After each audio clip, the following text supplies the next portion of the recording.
നമസ്കാരം, ഞാൻ Rakesh M G. നമ്മൾ വാഹനം സ്പീഡിൽ ഓടിക്കുന്നതിനനുസരിച്ച്, അതായത് വാഹനത്തിൻ്റെ സ്പീഡ് കൂട്ടി ഓടിക്കുന്നതും സ്പീഡ് കുറച്ച് ഓടിക്കുന്നതിനും അനുസരിച്ച് വാഹനത്തിൻ്റെ ഡ്രൈവർ നല്ലതാണ് മോശമാണ് എന്ന് പലരും പറഞ്ഞ് ഞാൻ കേട്ടിട്ടുണ്ട്. ശരിക്കും അങ്ങനെയാണോ? അതായത് വാഹനത്തിൽ സ്പീഡ് കൂട്ടി ഓടിക്കുന്നയാൾ മോശവും സ്പീഡ് കുറച്ച് ഓടിക്കുന്നയാൾ നല്ലയാളും. ഇങ്ങനെ ഒരു കമൻറ്റ് എന്നോട് പറഞ്ഞിരിക്കുന്നത് ആരോമൽ PS ആണ് ചോദിച്ചിരിക്കുന്നത്. 50 കിലോമീറ്റർ സ്പീഡിൽ താഴെ ഓടിക്കുന്നവർ നല്ല ഡ്രൈവർ, കൊള്ളാം.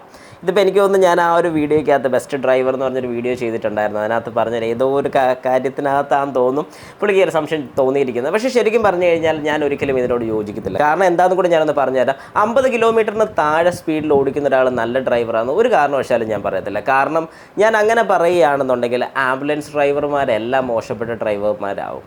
ഒരിക്കലും അങ്ങനെയല്ല. ശരിക്കും പറഞ്ഞാൽ ഒരു നല്ല ഡ്രൈവർ എന്ന് പറഞ്ഞാൽ, അല്ലെങ്കിൽ നന്നായിട്ട് വാഹനം ഓടിക്കുന്ന ഒരു വ്യക്തി എന്ന് ഉദ്ദേശിക്കുന്നത് സ്മൂത്തായിട്ട് ബാക്കിയുള്ളവർക്ക് ബുദ്ധിമുട്ട് വരാത്ത രീതിക്ക്, വാഹനത്തിനും കുഴപ്പം വരാത്ത രീതിക്ക് ഓടിക്കുന്ന ഒരാളാണ് നല്ല ഡ്രൈവർ എന്ന് ഉദ്ദേശിക്കുന്നത്.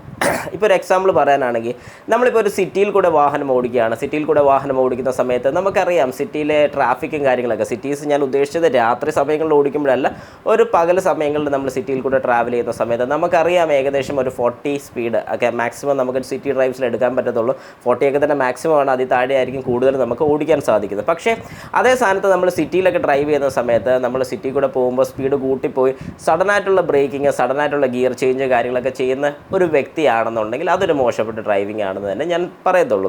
പിന്നെ ഓരോ വ്യക്തികളുടെ ഇഷ്ടമാണ്. കാരണം എൻ്റെ വാഹനമാണ്, എങ്ങനെ ഓടിക്കണമെന്ന് ഞാൻ തീരുമാനിക്കുന്ന രീതിയിൽ ഓടിക്കുന്ന ആൾക്കാരാണെങ്കിൽ ഒരു കാര്യം നമുക്ക് പറയാൻ സാധിക്കത്തില്ല. പക്ഷേ എന്നാൽ മാറ്റണം അല്ലെങ്കിൽ മാറി ചിന്തിക്കണം എന്നൊക്കെ ആഗ്രഹമുള്ള ആൾക്കാർക്ക് ഇങ്ങനെയും ചെയ്യാൻ സാധിക്കും. പിന്നെ നല്ലൊരു വഴി പോവുകയാണ്. അതായത് നമ്മളിപ്പോൾ ഒരു എക്സാമ്പിൾ പറയുകയാണ്, കേരളം വിട്ട് ബാംഗ്ലൂരൊക്കെ പോവുകയാണ്.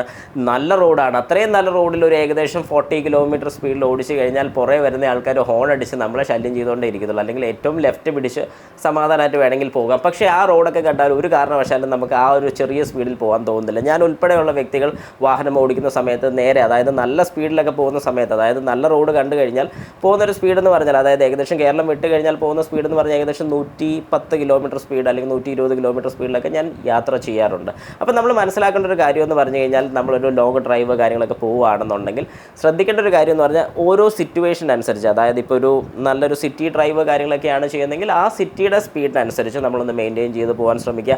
ഒരു കാരണവശാലും റാഷായിട്ടുള്ള ഡ്രൈവിങ്, അതായത് ജസ്റ്റ് കുത്തിക്കയറ്റിയുള്ള ഓടിയും അങ്ങനെയൊക്കെ വരുമ്പോൾ ബാക്കിയുള്ളവർക്ക് ബുദ്ധിമുട്ട് വരാനുള്ള ചാൻസസ് വളരെ കൂടുതലാണ്. അപ്പോൾ നിങ്ങളിത് മനസ്സിലാക്കി വാഹനം ഓടിക്കാൻ ശ്രദ്ധിക്കുക എന്ന് മാത്രം ഞാൻ പറയത്തുള്ളൂ. അല്ലാതെ ഒരു കാരണവശാലും 50 കിലോമീറ്ററിന് താഴെ ഓടിക്കുന്ന വ്യക്തികളാണ് ഏറ്റവും നല്ല ഡ്രൈവർ എന്ന് ഒരു കാരണവശാലും ഞാനത് പറഞ്ഞിട്ടില്ല. ഒരിക്കലും അങ്ങനെയല്ല.